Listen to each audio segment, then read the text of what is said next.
ուզում եմ առաջին անգամ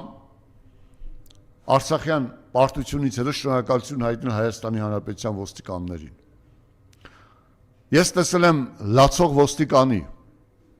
ով շարքում կանգնած էր եւ լաց էր լինում, որ ինքը ստիպված է մասնակցել այդ խայտարակությանը։ Բայց ասեմ ձեր, որ ոստիկանները իրենց պահեցին պատվով եւ իրենց ցույց տվեցին, որ իրենք հայ առաքելական եկեղեցուն արժանի տղաներ են։